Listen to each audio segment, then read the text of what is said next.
First time I've ever seen anything like this in the 20 years I've been here. And yeah, it's really sad to see this happen. You know, the Fukushima problem, when's the last time you heard about it on mainstream media? Yeah, I know, never. But here on E&E News, massive die-off of sea creatures from California to Alaska. Animals starving as food chains continue to collapse. Mass starvation events plague West Coast. Scientist says, felt like I was doing nothing but counting dead animals. Fears the country's food chain is polluted, a terrifying discovery. It appears plume has spread throughout a vast area from Alaska to California. CBS says, bulk of radiation has yet to make its way across the Pacific. And by the way, whatever happened to that 100 million ton island of debris that was supposed to be headed toward our continent? I heard a little bit about it, but then after that, not a word. So anyway, we keep up with that stuff. We keep up with it and report it. Looking at the top of headlines at Rense, I've got the two most current stories about Fukushima here. Now, where else have you heard anything about this? You don't hear it. There is a skull and crossed bones emblem above each. I would ask you to please read them. The headline of the first one, as we warned, mass die-off of sea life from California to Alaska. The animals are starving to death. The food chain has collapsed. No hope to stop it. Most of the radiation isn't even here yet. And every bit that comes over in the ocean or certainly by air is continually piling up. It's concentrating. It's not, the half-life is huge. Second story, we told you so. Fukushima, radiation in most West Coast. Scientists said plume has spread from Alaska to California. Radiation now in U.S. food chain. Calling it a terrifying discovery. Read the stories. Please don't eat anything ever from the Pacific Ocean. If you can find anything, there's not much left out there. Here to talk to us about that, let's find out who's on board. We got Yoshi, I'm sure. Are you there, Yoshi? Yes, I am. Pacific Northwest still. Welcome back. Yeah. Sitting around the USA, watching the follies going on. God. Indeed. While America is facing not only the 6th anniversary of Fukushima, but also, I believe, in about 2 years, there's going to be a massive second wave following the floods and earthquakes in Japan. So we're not over it yet. It's still going on. You know, it's something that people just don't understand. They're not told. They're not taught. Except if people come here, we do it every week. We do it all the time on the site. Yeah. You have been standing in the forefront. Dana Durnford, who has been putting his life on the line to document the fact that all life along the coast of British Columbia is either gone or barely hanging on. 6,000 plus species in every tide pool. There might be 10 species left. It's over. Now in Monterey, tide pools gone, no life, dead. They look like they're on Venus or somewhere else with no life. Same thing in San Diego, Point Loma. The rocks and things look they've been scrubbed with bleach. So nothing there. Dana, are you there tonight? Go. I am. Boom. We you always come on like gangbusters. All right. I have to fix that. No, welcome back. Yeah. Hi, folks. You saw these two stories I alluded to. It's interesting. Scientist, quote, felt like I was doing nothing but counting dead animals. That's what he was doing, because that's all there is. Basically, they're all dying. What does this mean? When the food chain breaks, it means no food for the animals in the ocean. They die. The food chain is irreparable. It begins to manifest on shore with death of birds, bugs, which of course are the food for birds, and that moves all the way across the country, as we've demonstrated with people writing in, telling us what they're noticing. So yes, there are still some birds around. But yes, they're in greatly diminished numbers in many areas, and it's going to get only worse. This is certainly an extinction event, not total, an extinction event, possibly manageable. I don't know the answer to this, though. We'll have to wait and see. Yoshi, what's your take on the situation now with all those spent fuel pools full of hundreds and hundreds of tons of radioactive spent fuel assemblies sitting up there 5 stories off the ground at those destroyed nuclear plants? Right. So there was talk, obviously, of getting into the spent fuel pool at number 1, at Reactor 1 at Fukushima, and then also the robots that were supposed to go into the reactor building, into the reactor itself. In Reactor 2, no progress. Tokyo Electric Power has been silent. There's been no reporting. It's been a fairly wet winter in Japan. So the situation not good. It just basically doesn't look good. There's not a peep coming out of Tokyo Electric. They're just not talking.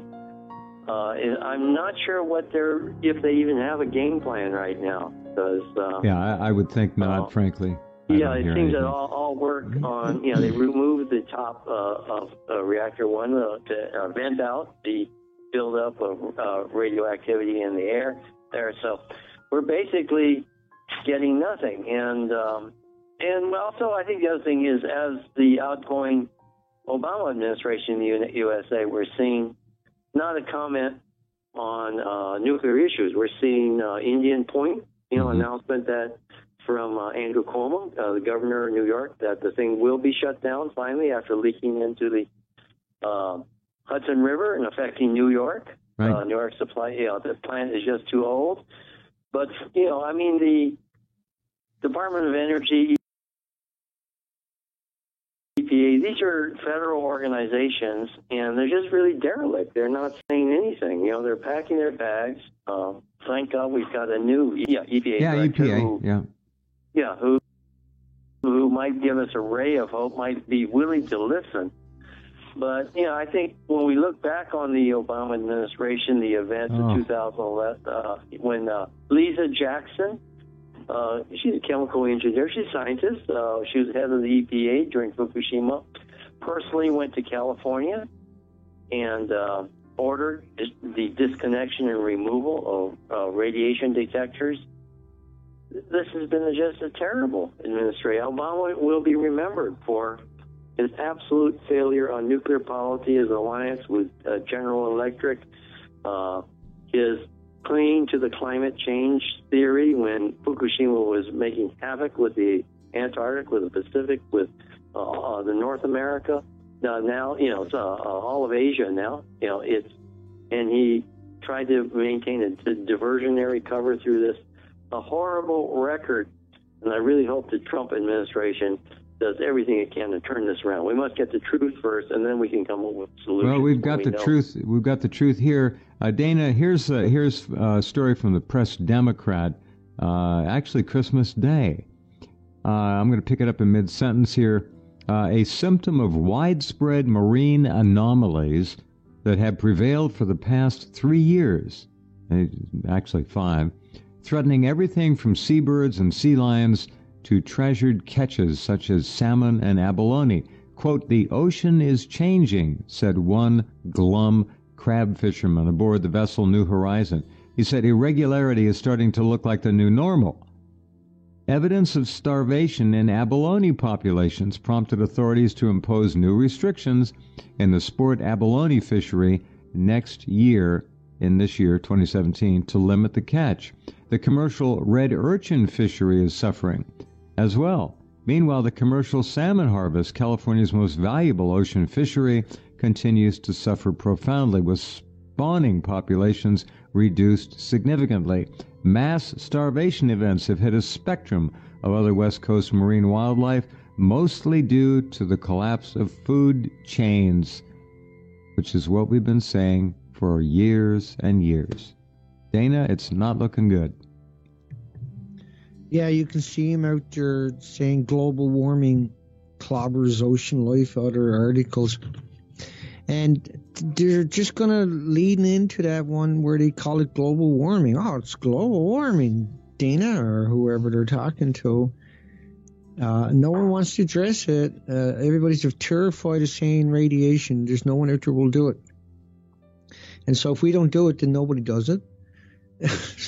So it's pretty dim, right? Right. You know, when you can't get anybody to listen to reason. And because of this, now no one's going to try to stop the reactors. No one's going to try to solve any of the issues. No one's going to go actually deal with the issue. They're just going to live in this fantasy for a little tiny bit longer. Yeah. Get this one here. Young orca found dead near Vancouver. Are the iconic mammals starving to death? J34, that's the name of the dead orca, becomes the 5th member of the J-pod to have died this year, reducing the pod's number to 25. The cause of J34's death is not known, but he was reported to have appeared noticeably thin during recent sightings. Also, the necropsy revealed signs of physical injury. The cause of death for the other 4 J-pod members was not determined because the bodies were not recovered. The animals simply vanished. But it appears as though southern residents as a whole are suffering from a slow starvation and death. Yeah, they found that just 10 miles away from me or something. Mm-hmm. And all the Puget Sound killer whales, there was around 80 of them, 75 left. And then all the ones off the west coast in the last couple of weeks have been reported on. All of them are emaciated. Yeah. So that's game over. Like you say, we talked about before how the whales can eat halibut and tuna. They can eat each other. They can eat, and they do, right? They eat the seals and sea lions and everything else. So the orcas should have no problem feeding themselves if there was any food to eat. The problem is the food that they eat, all kinds of it, has been collecting and accumulating radiation for years. So they're eating highly concentrated doses of radioactivity, and it's accumulating and killing them. No more food and radioactivity, and they're gone. They're done. I wouldn't be surprised if in a couple of years there are none left at all. None. Yeah, they'll be gone this year. Everything will be gone. You think this year, huh? Mm-hmm. Yeah, well, they're so emaciated, there's no way for them to make it. Right. And the ocean is dying, oxygen-wise, too. Yeah. And then it's just too warm, heated up 7 to 10 degrees in the last couple of years. It didn't, and everybody just keeps screaming global warming. That's a All total hell's lie. gonna break loose. Total lie. All hell's gonna break loose. Yes, it will. The other story, Fukushima radiation contaminates West Coast fish. Fears the country's food chain is polluted. A terrifying discovery. And again, one scientist said it appears the plume of death has spread throughout a vast area from Alaska to California. It's everything we've said and then some, and it has yet to reach even its maximum. And when it reaches its maximum, it's going to stay there for maybe hundreds of years. There'll be nothing left in this ocean, and it is already spreading to other areas of the world. The southern part of the Pacific is already showing signs. Strange die-offs off Chile already, and the damn government will not talk about it. It's deny, and I'm so sick of it. Yoshi? Yeah, I think, the orcas are magnificently built, high speed, very coordinated, intelligent, can communicate. So even if they were, if there is a shortage of fish, which there is, even if their diet is marred by the radioactivity, they should still be able to hunt. But from my readings, I think you remember long ago in front of San Onofre, I diagnosed that these animals are suffering heart issues because of cesium in their hearts. But also, something like an orca or a shark, the radioactivity in the water will greatly affect their sensory system. So their ability to smell, their prey, their eyesight obviously burned down. My eyesight was affected by Fukushima. Whenever you're in very wet conditions, a lot of radioactivity. But with the orcas, it's constant exposure. So basically, their sensory systems are probably going down. They're probably half blind, can't smell very well. so they can't target. So even if they're still strong, it'll be very, very hard for them to catch fish. Their maneuverability also, probably they need a sensory system, but also maybe that part of their brain function, nervous system, is also affected. So this is really a slow way and a really terrible way to kill these magnificent predators. Top of the food chain in the ocean. There are brothers, like the lions or the polar bears on the Arctic shelf. The top of the food chain is really affected now. And again, I try to emphasize that, mortality rates are going up. In places like Hawaii, they were going down constantly for 15 years, 20 years. Now, just recently, since, let's say it took about 2 or 3 years for the effects to come in after Fukushima, mortality rates are going up in Hawaii. So the coral, too, are small organisms, probably very vulnerable to radioactivity. And the abalone you see there, they're out of the water half the time, okay? But they're finally succumbing, too. So this is the general kill-off that we talk about, where everything's going to go. And unfortunately, we haven't mounted a single defense. What are we doing? What alternative programs are we instituting? It's Nothing. Not defense. Just denial, just sabotage, just trying to Good luck eating denial sandwiches. Good luck. Yeah, there won't be tuna sandwiches. It's from the Mediterranean now. I mean, everything is imported, but those areas will be affected too. That's right. And there'll be a world shortage. There's no doubt about it coming up. There's going to be massive starvation on this planet like never seen before in the next 3, 4, 5 years. Yeah, I think it is. It's definitely coming on, and I don't know when we really find out how shocking the radioactive, and they're going to have to shut down river systems, production there, and whole areas will have to be production shut down, or it'll die off from the buildup of radioactive salts. We're going to see terrible, crippling problems in the food chain, and that's the kind of global crisis. Wow, how do we deal with that? Look, how do we even calculate it? Dana, the Pacific Ocean, the breadbasket for much of the civilized world, is now gone, and no one's talking about it except us. That's it. Nobody talks. So what are they going to eat? Where are they going to get the food? Where are the billions in Africa and the 1.2 billion in India and the Chinese and all of those people in sub-Saharan Africa who are continually on the verge of starvation? Where are they going to get their food? Where's it going to come from? The oceans are gone. 3 billion people are dependent upon it. So 3 billion people dependent upon the ocean for nutrition. Each day, yeah. That are totally dependent upon that ocean. Well, they're all going to start dying pretty soon if they can get anything to eat at all.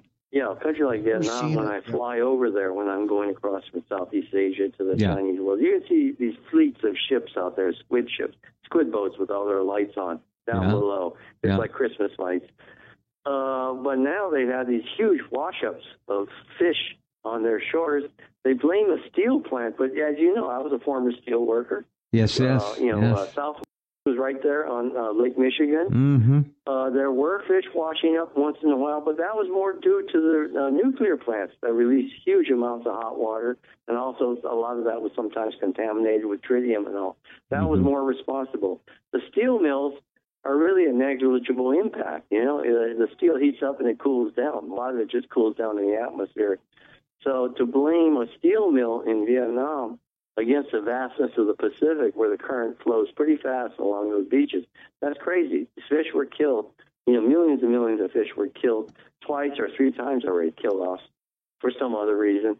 And it's because of radionucleotides coming down in the springtime from Japan down through the past the Philippines, hitting the shores of Vietnam. And so, no doubt about it, far distant places now, there's enough radioactivity building up, as with every season that a current comes in. This situation is so bad that it ought to be headline news in every major paper. Every television program should be doing routine updates on this. And the blanket is thorough. There's 100% lid on this. and that tells you how bad it is. If it was if it wasn't so bad, you'd see momentary notices of it here and there, little special reports, maybe National Geographic or something would pop up with something. Nothing. And that tells you everything. It's that bad. Well, some basic steps could have been done to, let's say, reduce the impact. For example, beach patrols would pick up those clumps of larger, older algae, where bioaccumulation occurred, instead of leaving them on the beaches there. Yeah. Where the radioactivity drained back in. Yeah. We could have had, let's say, divers go down and protected, pretty good wetsuits, go down and pull up some of this kelp, and we can replace it with kelp on, lines and buoys or on nets and so on to try to absorb the radioactivity out there. So, let's say it's 5 or 6 years old, the kelp. Those are the ones we would want to pull out to bioaccumulate, pull out. In the smaller plant, the younger kelp would have much less radioactive accumulation. So your fish, your mullet, your squids, therefore would have feed a lesser radioactive, buildup, and it's too late. Hopefully they could reproduce. It's all they too late. They didn't do anything. No, it's all too late. We're going on year 6. They did nothing. No, they didn't even clean the beaches in many places. No. So this is really irritating. Just basic things that could have been done that were manageable by Fish and Game, but it wasn't done. Let me please urge all of you again to go to the second banner at the top of Rense and click on that and read about BioSuperfood, where it came from. It's the only thing that's readily available to all of us that can help mitigate the exposure and the accumulation of these radionuclides that are there. And the Japanese are still burning, aren't they? Oh, yeah. It contains the plastic has to be burned, because that's their problem. And unfortunately, plastic is a fantastically great accumulator of radioactive. That's why they have to burn it. Plastic is not like a solid substance. It's sort of like a gel or something like that, a porous gel, which easily bonds with a radioactive compound. I find higher levels in plastic than anything else, much higher than in wood, for example. So they have to collect this stuff because of the buildup, crush it, and then send it to these incineration plants, and it comes over. Comes over here, friends. Here has this government lodged one complaint with the United Nations, for example, let alone the Japanese government? Hey, stop burning. We don't want your radiation. They've never stopped. It's going on 6 years. Crazy. Well, Hold on. The West Coast is really funny. Let me just make one point in that it's got the concentration of, the companies, Google, Amazon, so we have the most educated population in the world. But they seem to be the biggest fools when it comes to the science of radio. Biggest fools. Amen to that. Back in just a minute. Most educated, but the biggest fools. There you go. Back with Dana next, and get a read on what's going on. If you've been along the coast, I'd like to hear what you're seeing there. Spring is coming here in another month or two. That's tourism time, vacation time. And we'll find out what Dana has to say in just a minute. Hold on. Wait.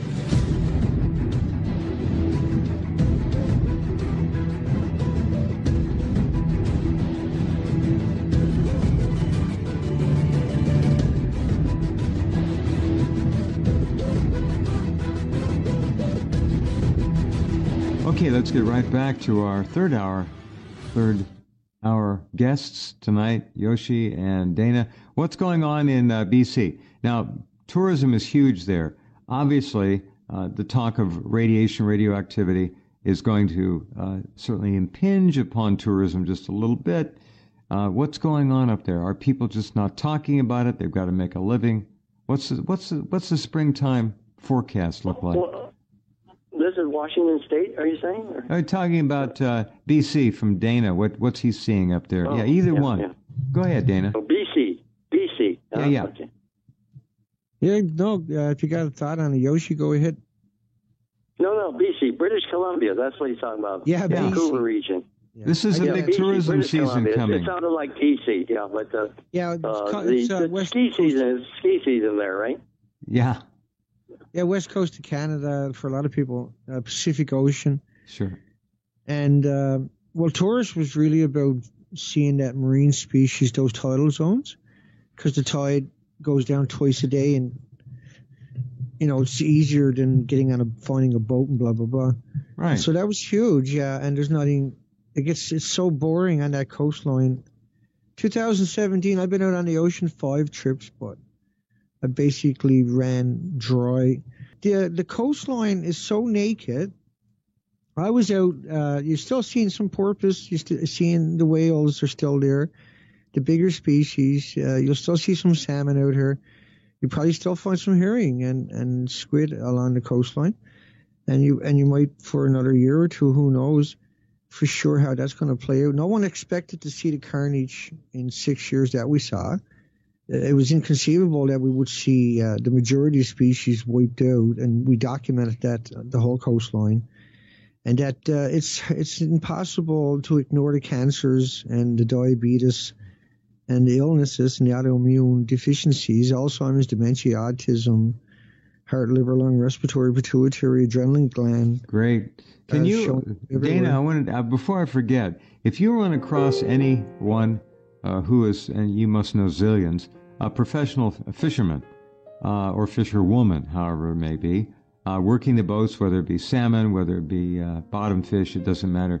I'd be curious if we could get 1 or 2 of them on a program at some point in the future with you, just to talk about this. I wonder about that sometimes myself. What's going on with these people? Yeah, they don't a lot of these people are in the global warming, right? Well, that's their excuse, isn't it? Right. They can go hide and yeah. All right. Yeah, that's what's going on. Basically, denial is global warming, right? Like, I talked to so many fishermen, and lots of them have approached me when they what did they say? On the coastline, some of them had asked me, did I think Fukushima had anything to do with the birds missing, or that the fish weren't puking up algae or krill and squid like they would normally do on the decks of their boats. And there's all these rumors. Originally, when Fukushima happened, that was a real concern among the fishermen. They were actually concerned about it originally. And it got blown. All the apologists were out there screaming, you'd be an idiot to think it's got something to do with Fukushima. They're at it so much. Their rhetoric, they don't go away. They don't stop. They don't give it up. They'll come out and they'll just bash Fukushima, people who worry about radiation. Mm-hmm. So, why is there so many of them doing that?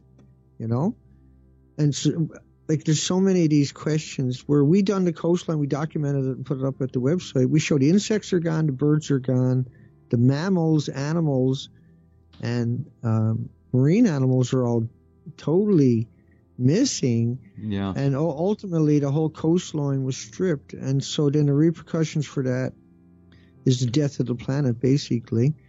And now I said extinction event. How far do you think it could go? How far? Are we going to see the deaths of maybe a billion people on this planet? Yeah.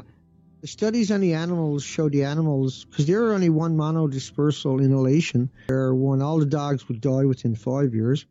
And so I would suspect in the next couple of years, 2 years, 3 years, we're going to see an event, and we're going to try to blame it on Ebola or something like this, a terrorist event. Right. But it's going to be because we all got the dose at the same time. Mm-hmm. Right, North America did. So I suspect most of America and Canada will get wiped out in the very near future. There's nothing, and you can't change that. But I mean, we got supercell storms showing up, 200 mile an hour plus winds. Yep. And then we have these bizarre lack of oxygen going on. There's so many things coming at us, and we can't have a conversation. Go ahead. Yeah, Yoshi, what in the beginning, the first couple of years, we got a lot of really brave, courageous Japanese going out with Geiger counters, reporting on YouTube. The black mold and all these things were being shown. How children's playgrounds were contaminated in the outskirts of Tokyo. I guess it was Chiba. Mm-hmm. All kinds of stories. No more. I don't see any. They're all shut down. Is that... Well, humans, have this weird ability to condition themselves to changes. In other words, maybe if you never saw snow in the Sahara Desert the first year, second year, the kids would go crazy out there making snowmen, making snowball fights. Sure. But by the third or fourth year, it becomes normal. People stay indoors by the heater and Mhm. say, "Oh, it's snowing outside." Mhm. Same thing has happened with radioactivity. Whereas, of course, the dramatic effects at the beginning, you couldn't help but see the sky sort of glittering. Okay, really weird sky. You saw the black stuff falling down, which was burned out pieces of fuel rods. You know, Actually, the radioactive fuel rods were blown out and spread over hundreds of square miles. Yeah, a lot of it went up in smoke and then came down in nanoparticle or small particles, nanoparticle. You could taste it in the air. Right. You had the black molds come out. So all these were new phenomena. So the scrubbing went on to try to remove the worst of it. You know, the government had to remove the worst of it. But gradually, people sort of got used to the idea that it's not going to kill you right away. It's not like a nuclear bomb blast. It doesn't kill you right away. And so just a matter of time, and people are trying to eke out their hours, their days, their months as much as they can. Mm-hmm. Now, of course, many of the problems never went away. A lot of schools couldn't reopen. Students wouldn't come back. The fish is still inedible. Fukushima fishermen go far out to sea to try to catch fish and then pack it in Fukushima. Whereas in the next provinces, you know, there are radioactive fish. They don't have to do inspections. That stuff gets out. There's been food scares, obviously. There's been food scares of, you know, rice and vegetables. But that's pretty much contained when the food co-ops stopped taking radioactivity measurements. Right. And everyone, there's sort of a social conspiracy where everyone, if things appear to be normal, if we don't make a big fuss, if we all say, I think the British had something like this when, you know, the V-bombs were raining down. Yeah, sure. Yeah, on London, you know, stiff upper lip, just carry on, right? Just carry on, right? That's what the British did. Pretend like this isn't happening. Pretend like this rocket isn't going to smash it. Total denial, same thing. Yeah. And so I think many of these very smaller societies are very capable of that. Well, I think America has the opposite problem, where there's not a lot of society. People are very much isolated from each other.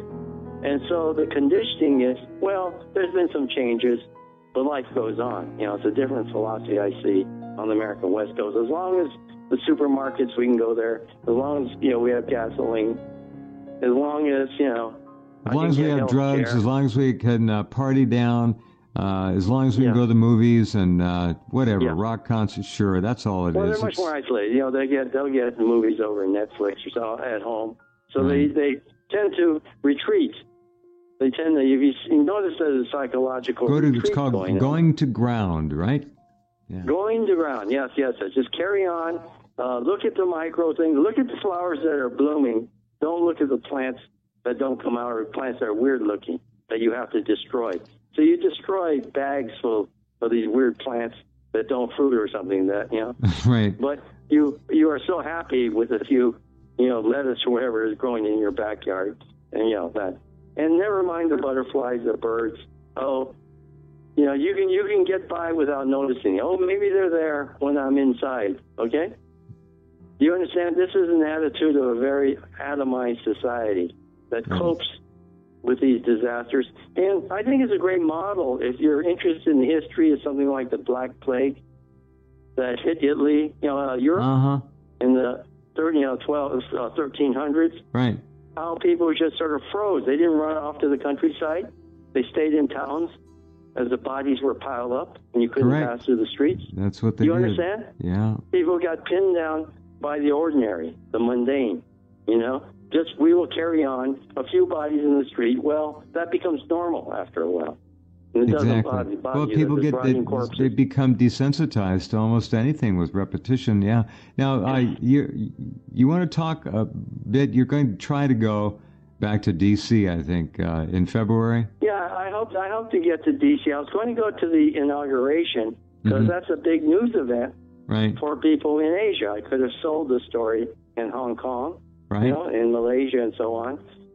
But the fact that, as we discussed, there's no transport. The metros will be shut. There's a lot of roads will be shut.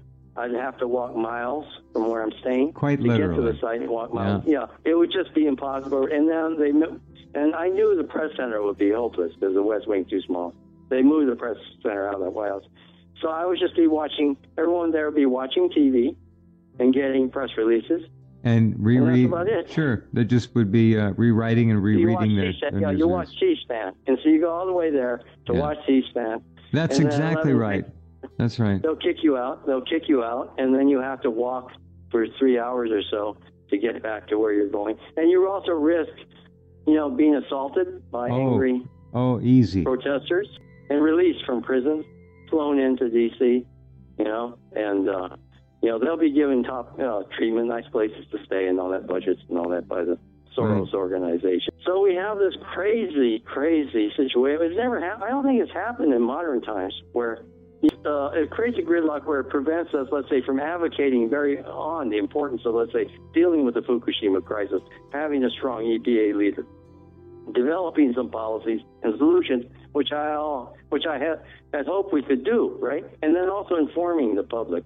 There needs to be some system where all these people who are doing this let's pretend nothing is happening game actually get some helpful information, which only a federal government probably can do, considering the West Coast has all these Democratic Party governments, which are tied in with the pharmaceutical industry. They're all going to, when they go down to the beach. What the hell are they? When they go down to the beach, useless and people. They inhale. Absolutely useless. Yeah. We have Eric Holder working for the state of California, $2 million salary. That's insane. Of course it is. He's killed 100,000 Mexicans with his Fast and Furious gun program, and then this very dominant Hispanic state inviting this mass murderer in. Yeah.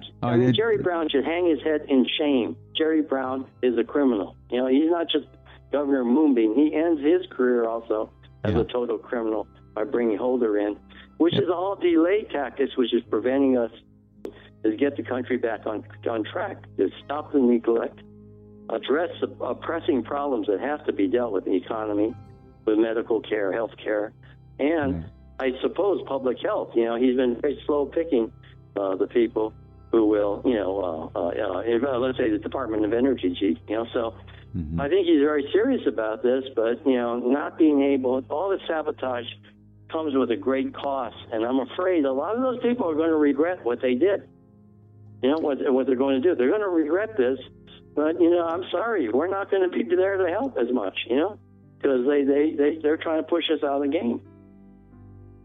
I honestly sense a growing tendency toward denial. I think as time goes by and the media continues to make this story invisible, the fewer people who really they don't want to hear it. They just don't. They don't want to hear it. And if the problem is, they're so pervasive. Blame the Russians. So far away. They don't know a single Russian, right? No. Something so that it's like blaming someone from another planet or something. This is enough for them. Blame the Russian. So we are going to the Cold War bomb shelter mentality, and that's not, unfortunately, going to stop this nuclear war we call Fukushima. That's not going to stop it. No, it's not. And pressure needs to be. The other thing is pressure needs to be put on the Japanese government to store all that wastewater in tunnels, big bore out some tunnels. And I've been an advocate of that. And Trump's got to come out hard while Shinzo Abe is still trying to be friendly with him. Say, you got to do this for us. If you want to sell Toyotas here, you're going to have to store that water in Japan, because you're not going to export radioactive water and radioactive air to us. I mean, it's very important. That's early on. Incredible. Dana, final comment tonight from you. Are you?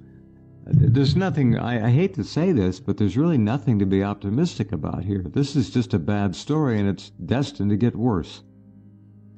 Yeah, well, it's going to get worse if there's not someone out there talking and consoling people, telling the truth. And so if. But even let me be devil's advocate here. Even if people are told the truth, what are they going to do when they go to their representative in government and that person has been told, informed? Well, no, we don't deal with Fukushima here. Sorry, that's the end of it. Look, yeah, no, I mean they need to be told what to do, and so there's still a lot of work to be done. We need get rid of genetic modified critters, GMOs. We got to get rid of. We start planting organic food everywhere. We can start all kinds of weird stuff like that. Coming up with water filtration systems. It's like we got to get into we got to get into a mindset of solutions, not a mindset of being defeated, because that's where they led us. But that's not the well we want to drink from, for sure. No, good night for everybody. I haven't got much input tonight. It's all right. Go get some rest. Well, you need some rest, Dana, and we're looking forward to when you're back in shape. It's cold up there, I guess, cold and wet. Huh? Yeah, been pretty rough. Hitting the ocean as much as I can. But take care of yourself. It's a tough go. Hugs for everybody. Take care, folks. Thanks, Dana. Oh, thanks a lot, Dana. Yeah, thank you, Dana. So anyway, let's hope. Donald Trump's married to Melania. She's lived through Chernobyl in her area, very close to us, Slovenia there. Yeah. So let's hope that personal experience of people to know the terrible effects, the destruction of herds, the ability not to eat your own food grown. I hope she brings, especially we talk about, Melania as sort of a beautiful appendage, but I think she could be quite a force here. Combining every first lady supposedly adopts a cause. Why couldn't this be her cause? You make a good Chernobyl point. and Fukushima. You make how a good we can point. Respond. Just have forums. Get the honest people out there, the experts, the citizen scientists, and let's develop. What's about Dana? Bring Dana out there. Okay, invite him over and talk about filters and about how we can grow food more safely. The things we need, and then get me out there to just say, I've worked in Japan. We've got to put pressure on the Japanese government. There's going to be trade-offs. Fukushima, containing that contamination has got to be number one on the list. Has to be. When you go back there, I'll do my best to get you press credentials. You've got your own worldwide, but we'll push here. You've got to. If you could just get to somebody, even at a mid-level, who would sit down and listen. I mean, you really ought to be talking right to. There's a sort of bizarre, farcical, and tragic civil war going on right now in Washington. So we got to wait till people are ready to calm down, get back to their senses, get back to work, and deal with healing this country rather than ripping it apart. That's what we've got to aim for. But we can't do it right away because they've got to get their jollies out, I guess. This is their moment to show what fools and jerks they are. Well, they certainly are that. Yeah. I don't know what to do except what we're doing, and that's all we can do. Yeah, we are plodding on. I think we're okay. We're okay on our end. It's the rest of the world. Well, let me also... We are far out. Remind everyone about Yoshi's brilliant series. You can see that on the homepage and in his columnist box. And this is being read by people all around the world. So much was stolen, and it threatened her own campaign. So she had to unplug her brother. Her brother was working with a major gold mining operation there. Mm-hmm. So and then Monica Peterson from the Human Trafficking Network out of the University of Denver, Corbell School, she died there. Okay, they said she committed suicide, but November 13th, she died there. It remains a very sore point, but it shows the risks of yet another person like Sean Lucas, like Seth Rich, who got in the way. Well, that was a young woman who was killed there. Yeah, she was a young woman. She was just a researcher there, just graduated, so not yet in the doctoral program. She died in northeastern Haiti while going after the human trafficking, which was larger, labor, cross-border, gangs, drugs, all that stuff, and also children, prostitution. Mm-hmm. So it was a mixed bag. So it wasn't a one-dimensional thing. But unfortunately, she ran into the Clinton cover-up, and another casualty. So I don't think these people who are protesting need to look at the Clinton legacy honestly, and all the victims of that, all good people, good idealistic people, who most of them Democrats, who were mowed down by that murderous political machine. And they should change their attitude to the future, that we need to work together now, solve these problems that were left to us by the Clinton and Obama and Bush administration. Here's a funny one for everybody real quickly. An episode of the 1950s Western TV series Trackdown featured a snake oil salesman named Trump, 1950s, who promised to build a wall in order to prevent the end of the world. And this is a true story. In 2016, in November, a clip from the episode of this Western TV series, Trackdown, was published on YouTube, along with the claim that it had predicted Donald Trump. And it's true. How is that? History is bizarre. Yeah, there are aspects of prophecy that defy anything we No coincidences, huh? Yeah. Yeah, there are a lot of strange things that happen, and believe me, when you've been in journalism as long as I do, you see the wildest, weirdest, improbable things that just turn your mind around. All right, what reality is composed of. When you get part 10 done, we'll get you on and we'll discuss it in detail. I got to get done before the inauguration because it was a transition story, and by Friday, it will be Thursday night, midnight. It will be over, thank God, and we can move on to the next era of solutions rather than division. Okay? Let's hope. All right. Thanks, Yoshi. Okay, that's our program for you tonight. Sorry we don't have better news about Fukushima, and I know it gets a little bit of a drag to hear it, but it's the truth, and you cannot reject that. You've got to embrace it. You've got to try and help others, and don't eat anything that's been exposed.